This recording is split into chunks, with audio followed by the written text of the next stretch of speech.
Greetings, Minecrafters, and welcome to another Minecraft discussion today. My name is Kimberly Quinn, and I'm thrilled to have this discussion.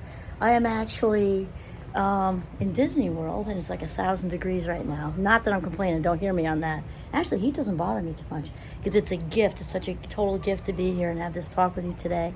And it's a little bit of a conversation sort of extending out on Chosen Family. So we're going to talk about trust. And my husband and I are actually here with Chosen Family, Jimmy and Liz. I'm just so excited to be here with them. So what I want to talk about is actually trust today and the stages of trust and why it might be hard for those of us who have chosen families or partially chosen families. Really, truly, anybody can have trust issues, obviously, but it is a little different, I think, when you've had childhoods that are a little different. So as you know, my backstory involved growing up in a home with a lot of addiction. So right there for adult children of alcoholics, it's very common to have trust issues for the obvious reasons. When the people who brought us into the world or different caregivers continually, obviously parents are not perfect. We're not trying to say that. Remember, the P word's terrible. It's worse than dropping the F-bomb. But when they're sort of consistently not meeting a child's needs, physically, mentally, emotionally, spiritually, and intermittently is actually worse. There's all kinds of attachment issues, blah, blah, blah. So it's not a big surprise that those of us who grew up in an addicted home have trust issues. And then maybe you did not grow up in an addicted home. And again, parents often can create abandonment issues can be created without the fault being anyone's. And it's hot here. I got humid hair. And, a parent dies when the child's little. Obviously they didn't choose, to leave, but there's all different reasons we can have these trust issues anyway. And so the stages of trust I kind of wanted to talk about. And I got to give Jay Shetty a shout out because I'm like into Jay Shetty right now. I kind of go back and forth. I'm into Oprah and Wayne Dyer, and I got a whole bunch of them that I listen to actually. Joe Dispenza a little bit. But Jay Shetty, I'm on to this right now. And in his book, Think Like a Monk, and I'm working hard at developing a monk mindset. I'll tell you that right now. So anyway, trust is a big deal because it's very difficult to navigate the world as adults if you don't have some kind of trust base. And, my husband and I have often said, like in general, without, about like in the world, like with work relationships even, and it's different levels, right? Or we also do spectrums. We're going to trust different people to different degrees. And also, like we've talked about, the people in your lives. It's like layers of an onion or a sports team, first string, second string, third string, and that sort of thing. But we've got to have trust to navigate the world. And for any kind of long-lasting relationship, there has to be a point where it gets to that safe place where we allow ourselves to be vulnerable. And of course, Brene Brown, actually I left her out. I didn't mean to leave her out because she's also one of my great teachers in this life. And so the stages of trust, we're going to talk about, so neutral trust is sort of basic. People, you're just kind of watching their words and their behavior and, the consistency, and they have sort of positive qualities. A little thing going by here right now. Positive qualities that exist that have to sort of initiate the whole trust process. And then we have contractual trust, which is like contractual trust is like a transactional, like kind of how does Jay says it, like I'll scratch your back if you scratch mine, but it's just like the beginning. Well, it's actually the second stage, right? Beginning of trust. And the next is mutual. And this means that help goes both ways. You'll be there for one another in the future. This is just so important.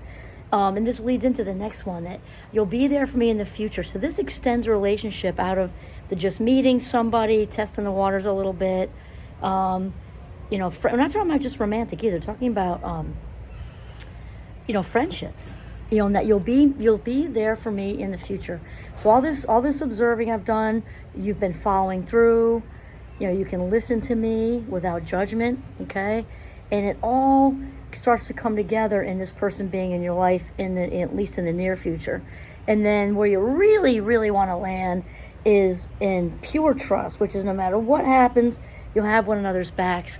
And this, for me, is a big one. This is a big one because this is my number one as far as like traits go in a person, because my husband and I are both loyalty people. That's my number one, which obviously goes together with honesty.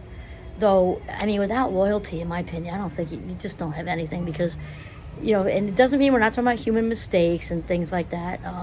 But to have any kind of long-term relationship, romantic or best friend type long-term relationship, you've got to know you have each other's backs. You can call that person at 3 o'clock in the morning and they will not be upset with you. It doesn't mean they might be like a little fogged over and loopy. You want to get some tea and orient a little bit before they talk to you, but they always have your back, which also means they have your confidence.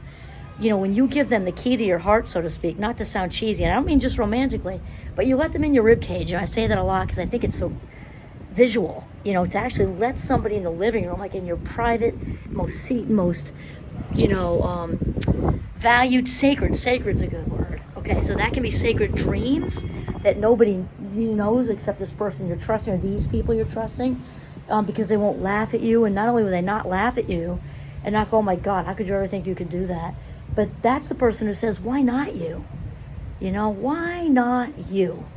As far as doing whatever it is, becoming an astronaut, doing YouTubes, starting your own business, why not you? And then you say, well, I only have like $117 in the bank. And they still say, you know what? Why not you? Let me help you get a plan together and see if we can start, create a vision board, and maybe then start to reach out to people who know more about this than you and your trustee do, right?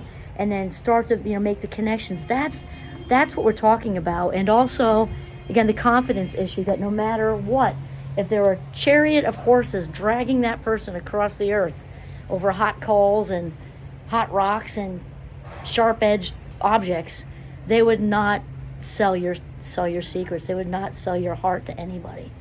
And so that is that. If you are talking about long-term relationships, romantic or otherwise, they need to reach that fourth level of trust. You're on your way when you're at mutual trust. Okay, so to recap, I meant mutual. Okay, so neutral trust is first, that's the beginning.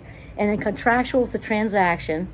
I'll scratch your back if you scratch mine. Then we have the mutual trust, where you're starting to kind of depend on each other, not in a codependent, unhealthy way, but in a mutually dependent, good way, right?